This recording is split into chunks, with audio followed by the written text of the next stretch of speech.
നമസ്കാരം. സൂര്യ സിന്ധു എന്ന യൂട്യൂബ് ചാനലിലേക്ക് ഏവർക്കും സ്വാഗതം. ഞാൻ ഇന്ന് ഓർണമെന്റ്സിന്റെ വിശേഷങ്ങൾ ആണോ എന്ന് ചോദിച്ചാണ്. പക്ഷേ ഓർണമെന്റ്സ് കാണിക്കുകയൊന്നുമല്ല ചെയ്യുന്നത്. നമ്മള് തറക്കാട്ടിന്റെ ഓർണമെന്റ്സ് ഒത്തിരി പേര് പർച്ചേസ് ചെയ്ത് കയ്യിലുണ്ട്. അല്ലെങ്കിൽ ഇനി ഭാവിയിലാണെങ്കിലും എങ്ങനെയാണ് ഇത് ഉപയോഗിക്കേണ്ട വിധം എന്നൊക്കെ ഒത്തിരി പേര് ഞങ്ങളോട് ചോദിക്കാറുണ്ട്. അപ്പൊ അതിന്റെ ഞാനിപ്പോ കസ്റ്റമറെ നേരിട്ട് കാണുന്ന ആളായതുകൊണ്ട്, ഷോപ്പിലായതുകൊണ്ട് ഒത്തിരി പേര് എന്നോട് ചോദിക്കുമ്പോൾ ഇത് എങ്ങനെയാണ് ഉപയോഗിക്കേണ്ടത് എന്ന് ചോദിക്കും. അപ്പൊ അത് ഞാൻ വർഷങ്ങളായിട്ട് ഉപയോഗിക്കുന്നതാണ് ഈ മാല. അതെല്ലാവർക്കും പറക്കാട് ജ്യൂസിന്റെ ബ്ലോഗിലൂടെയൊക്കെ ഇത് കണ്ടിട്ടുണ്ട്, കേട്ടിട്ടുണ്ട്. അപ്പൊ ഈ 18 വർഷമായിട്ട് ഇത് എങ്ങനെ ഉപയോഗിക്കുന്നു എന്ന് ചോദിക്കുമ്പോൾ ഞാൻ പറഞ്ഞ കാര്യം ഇന്ന് ഞാൻ വീഡിയോയിലൂടെ തന്നെ എല്ലാവരോടും ഷെയർ ചെയ്യാനാണ് പോകുന്നത്. ഒപ്പം ഇതെങ്ങനെയാണ് ഞാൻ വാഷ് ചെയ്യുന്നതെന്നും കൂടി കാണിക്കാൻ പോവുക. അതിനുവേണ്ടി ഞാൻ ഈ മാല ഊരിയെടുക്കുകയാണ്. ഇതിപ്പോ ഞാൻ ഇടയ്ക്ക് അഴുക്ക് തോന്നുമ്പോഴാണ് ഞാൻ വാഷ് ചെയ്യാറ്. നിർബന്ധമായും എല്ലാവരും ഇതുപോലെ തന്നെ ചെയ്യണമെന്നാണ് ഞാൻ ഈ വീഡിയോയിലൂടെ എല്ലാവരോടും പറയുന്നത്. അപ്പൊ ഞാൻ മാല ഒരു കയ്യിലെടുത്തു. ഇപ്പോ മാല ഞാൻ ഡെയിലി ഉപയോഗിച്ചുകൊണ്ടിരിക്കുന്നതായതുകൊണ്ട് അത്ര വലിയ അഴുക്ക് എനിക്ക് തോന്നുന്നില്ല. എങ്കിലും ഇതിന്റെ അകത്തൊക്കെ ചെറിയ ചെറിയ അഴുക്കുകൾ അവിടെ ഇവിടെയൊക്കെ കാണിക്കുന്നുണ്ട്. പ്രത്യേകിച്ച് ഇത് കയറുപിരി ആയതുകൊണ്ട് അഴുക്ക് കയറാനായിട്ട് സാധ്യത ഏറെയാണ്. അപ്പൊ അതുകൊണ്ട് എന്തായാലും ഞാനിത് വാഷ് ചെയ്യാൻ പോവുകയാണ്. അപ്പൊ അതിനുള്ള ബാക്കി കഴിവുന്നത് എങ്ങനെയാണെന്നും എല്ലാം ഞാൻ ചെയ്ത് കാണിക്കാം. അപ്പൊ അതിനായിട്ട് ഞാൻ ഈ ഒരു എല്ലാവർക്കും കാണാൻ വേണ്ടിയിട്ട് ഞാനിപ്പോൾ ഒരു ഗ്ലാസിന്റെ ഇങ്ങനെ ഒരു ഗ്ലാസ് കപ്പാണ് എടുത്തിരിക്കുന്നത്. പ്രത്യേകിച്ച് ഷോപ്പായതുകൊണ്ട് വേറെ പാത്രങ്ങളുമല്ല, ഇതാണ്. ഞാൻ അതിലേക്ക് കുറച്ച് വെള്ളം ഒഴിക്കുകയാണ്. ഈ വെള്ളത്തിലേക്ക് നമ്മൾ സാധാരണ എല്ലാവരും കണ്ടിട്ടുണ്ടല്ലോ, ഇതുപോലെ നോർമൽ ഷാമ്പു, അതാണ് ഞാൻ ഉപയോഗിക്കാൻ പോകുന്നത്. ഞാൻ ഇതുപോലെ കുറച്ച് ഷാമ്പു ഞാൻ ഇതിലേക്ക് ഇട്ടിട്ട് ഇങ്ങനെ ഒന്ന് ഡയലൂട്ട് ചെയ്യും. ഡയലൂട്ട് ചെയ്തിട്ടുണ്ട്. ഇനി ഇതിലേക്ക് ഞാൻ എൻ്റെ മാല, ഇതും ഒരു ചെറിയ ലോക്കറ്റും കൂടി ഉണ്ട്, ഈ മാല ഇതിലേക്ക് ഞാൻ ഇട്ട് വെക്കുവാണ്. ഇട്ട് വെച്ചിട്ട് ഒരു 10 മിനിറ്റ് ഞാനിത് സോക്ക് ചെയ്ത് വെക്കും. അതെന്തിനാന്ന് വെച്ചാൽ ഇതിൻ്റെ ഉള്ളിൽ പിടിച്ചിരിക്കുന്ന അഴുക്കുകൾ നമ്മൾ അധികം സ്ക്രാച്ച് ചെയ്യാത്ത രീതിയിൽ ഇളകിപ്പോരണമെങ്കിൽ നമ്മളൊന്ന് സോക്ക് ചെയ്ത് വെക്കുന്നത് ആണ് ബെറ്റർ.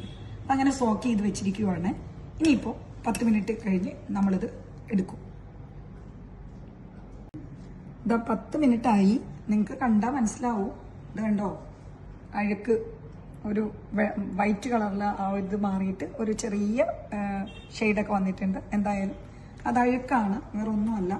ഞാൻ എന്താ ഷാമ്പൂവിൽ 10 മിനിറ്റ് ഇട്ട് വെച്ചിട്ട് ഞാൻ എടുക്കുമ്പോൾ തന്നെ മാല നല്ല ക്ലീനായിട്ട് തിളക്കം വന്നിട്ടുണ്ട്, ഇല്ലേ? കണ്ടോ? എന്നിട്ട് ഞാൻ ചെയ്യുന്നൊരു കാര്യം, ഇതുപോലെ ഈ മാല ഇങ്ങനെ എടുത്തിട്ട് എൻ്റെ കയ്യിലിങ്ങനെ ഞാൻ ചുറ്റിയെടുക്കും. ഇപ്പം തന്നെ നിങ്ങൾക്ക് കണ്ടാൽ മനസ്സിലാവും എന്ന് തോന്നുന്നു. നോക്കിക്കേ, അത്യാവശ്യം അഴുക്ക് ഇളകിയിട്ടുണ്ട്. ഞാൻ പിന്നെ നമുക്ക് വേണ്ടതൊരു ബ്രഷാണ്. അത് ഈ ശ്രദ്ധിക്കേണ്ട ഒരു കാര്യം എന്ന് പറയുന്നത്, ഇത് ഭയങ്കര സ്ക്രാച്ച് ചെയ്തൊന്നും ചെയ്യാൻ പാടില്ല. അതുകൊണ്ട് ഭയങ്കര നൈസ് ഇതായിട്ടുള്ള ബ്രിസിൽസ് എടുക്കാനായിട്ട് ശ്രദ്ധിക്കണം കേട്ടോ. കാരണം ഇതിന് അധികം ബലം വേണ്ട. പറ്റുമെങ്കിൽ കുട്ടികൾക്ക് പല്ല് വയ്ക്കാനുള്ള ബ്രഷില്ലേ, അതെടുത്താലും മതി. അപ്പോൾ അതുകൊണ്ട് ഞാനും ഇപ്പോൾ ഇത് അധികം ബ്രഷ് ഇതില്ലാത്ത എടുത്തിരിക്കുന്നത്. എന്നിട്ട് ഇതുപോലെ ഇങ്ങനെ ഉരയ്ക്കുക. ഷാമ്പു ആകുമ്പോൾ ഇങ്ങനെ പതയുമ്പോൾ ഇത് കയറുതിരി മേലെ ചെയ്തുകൊണ്ടാണ്. വേണ്ടോ, ഇതിൻ്റെ ഇടയ്ക്കൊക്കെ ഉള്ള അഴുക്കുകൾ കയ്യിലേക്ക് അഴുക്കാണ് വരുന്നത്. ഇതിങ്ങനെ മാറ്റിയിട്ട് നമ്മളിങ്ങനെ അഴുക്ക് ഇങ്ങനെ ഷാമ്പു ഒന്നും കൂടി കൊടുക്കുക. നോക്കി ബ്രഷ് തന്നെ കണ്ടു നോക്കി, ബ്രഷിൻ്റെ കളർ തന്നെ മാറി തുടങ്ങി. അതെന്താണെന്ന് വെച്ചാൽ ഈ മാലയിലുള്ള അഴുക്കാണ് ഈ കാണിക്കുന്നത്. അപ്പം നമുക്കിപ്പോൾ നോർമലി നമ്മൾ കഴുത്തിൽ ഇട്ടുകൊണ്ട് നടക്കുമ്പോൾ നമുക്കിതൊന്നും തോന്നൂല്ല. പക്ഷേ ഇത് നമ്മുടെ പറക്കാട്ടിൻ്റെ ഓർണമെന്റ്സ് തീർച്ചയായിട്ടും ഇങ്ങനെയുള്ള അഴുക്ക് കളഞ്ഞിട്ട് ഇതുപോലെ നല്ല നീറ്റായിട്ട് ഉപയോഗിക്കുന്നത്. നിങ്ങൾക്ക് കണ്ടാൽ മനസ്സിലാവുന്നൊന്നും തോന്നുന്നു. നല്ല രീതിയിൽ അഴുക്കിളകുന്നുണ്ട്.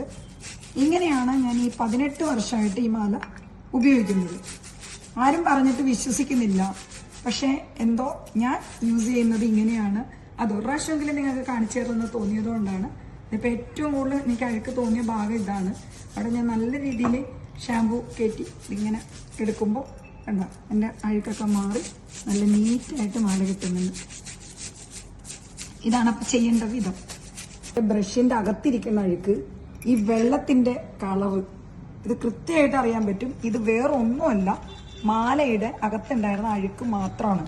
ഓരോരുത്തരും ഇതുപോലെ ഡെയിലി ഉപയോഗിക്കുന്ന ആളുകൾ ഇതുപോലെ എല്ലാ മാലയിലും അഴുക്കുണ്ടാവും. അപ്പൊ പെട്ടെന്ന് ഈ അഴുക്ക് നമ്മൾ കാണുമ്പോൾ തോന്നുന്നത് എന്തെന്നാന്ന് വെച്ചാല് മാല കളറ് പോയി എന്നാണ്. ഒരിക്കലും കളറ് പോകില്ല. കാരണം ഇത് കളറല്ല, ഇത് 24 ഗോൾഡിന്റെ ലെയർ തന്നെയാണ് ഇതിന്റെ മേളിലെന്നുള്ളതിന്റെ ഒന്നാമത്തെ തെളിവാണ് ഞാനിപ്പോ ഈ കാണിച്ച വാഷിംഗ് രീതി.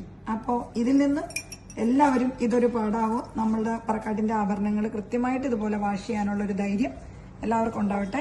ഇനിയിപ്പോ ഞാനിത് നല്ല വെള്ളത്തിൽ വാഷ് ചെയ്യാൻ പോവാണ്. കാരണം നമ്മളുടെ ഈ ഒരു ഷാംപൂ പ്രോസസ് കഴിഞ്ഞു. അപ്പൊ ഞാനിപ്പോ അടുത്ത പാത്രം എടുത്തു വെച്ചിട്ട് ഇപ്പൊ വെള്ളം ഒഴിച്ചു. വെള്ളത്തിലേക്ക് ഈ മാല ഞാൻ ഇട്ട് വെച്ചു. അപ്പൊ ആദ്യമുള്ള ഷാംപൂവിന്റെ ആ ഒരു അതിന്റെ മേളിലുള്ള അംശം മുഴുവൻ ഇതിന് ക്ലീനായി പോയി. കാരണം നമ്മൾ ഉരച്ച് വാഷ് ചെയ്യുന്നതിന് മുമ്പ് കുറച്ച് ഇതുണ്ടല്ലോ, അതെല്ലാം പോയി. ഇത് മാല നല്ല രീതിയിൽ കണ്ടോ, നല്ല ഗ്ലേസിങ്ങിനോട് തിരിച്ചു കിട്ടി.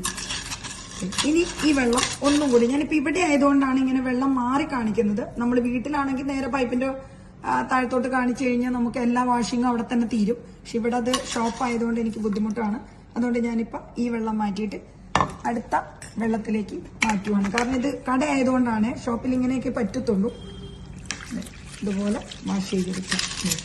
മാക്സിമം നല്ല രീതിയിൽ തന്നെ ഇതിന്റെ സോപ്പ് കളഞ്ഞിരിക്കണം. ഒരംശം പോലും ഷാമ്പൂവിന്റെ അംശം ഇതിൽ ഉണ്ടാവാൻ പാടില്ല. നല്ല രീതിയിൽ വെള്ളം തെളിയുന്നത് വരെ അത് കൈവെടുത്താൽ മതി. അപ്പം എൻ്റെ മാലയ്ക്ക് ഒരു കുഴപ്പമില്ല. നല്ല രീതിയിൽ ഞാൻ വാഷ് ചെയ്തെടുത്തു.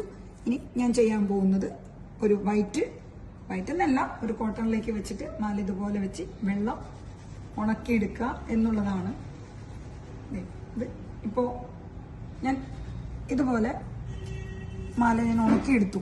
കണ്ടോ, ഇതിങ്ങനെ എപ്പോഴും മാലയമേന്ന് വെള്ളം പോയിട്ടൊന്നുമില്ല കേട്ടോ. ഇനി ഇതുമ്പോൾ ഉണ്ട്. പക്ഷെ കുറച്ച് നേരം നമ്മൾ ഫാനിന്റെ ചോട്ടിലോ അല്ലെങ്കിൽ വെറുതെ ഇങ്ങനെ പേപ്പറിലോ എന്തെങ്കിലും ഇട്ട് വെച്ച് കഴിഞ്ഞ് മാലയുടെ വെള്ളം മൊത്തം പോകും. ഇതിപ്പോ എനിക്ക് വേറെ കുഴപ്പമൊന്നുമില്ല, എന്റെ കഴുത്തിൽ കിടന്ന് ഉണങ്ങിക്കോളൂ. ബാക്കിയുള്ള ഉണക്ക് എടുത്ത് വെക്കുന്നവര് നിർബന്ധമായും വെള്ളം കളഞ്ഞ് നന്നായിട്ട് ഡ്രൈ ആയതിനു ശേഷം മാത്രം ഇതുപോലൊരു വൈറ്റ് കോട്ടണിൽ പൊതിഞ്ഞിട്ട് എടുത്തു വെക്കുക. ഇതാണ് എടുത്ത് സൂക്ഷിക്കേണ്ടവർ ചെയ്യേണ്ടത്. പക്ഷെ ഇതിപ്പോ ഞാൻ ഡെയിലി ഉപയോഗിക്കുന്ന സാധനം ആയതുകൊണ്ട് എനിക്ക് വെക്കൊന്നും വേണ്ട. എൻ്റെ പേരിൽ നേരിട്ട് എൻ്റെ കഴുത്തിലേക്ക് തന്നെ ഞാൻ ഇട്ടേക്കുവാണ്.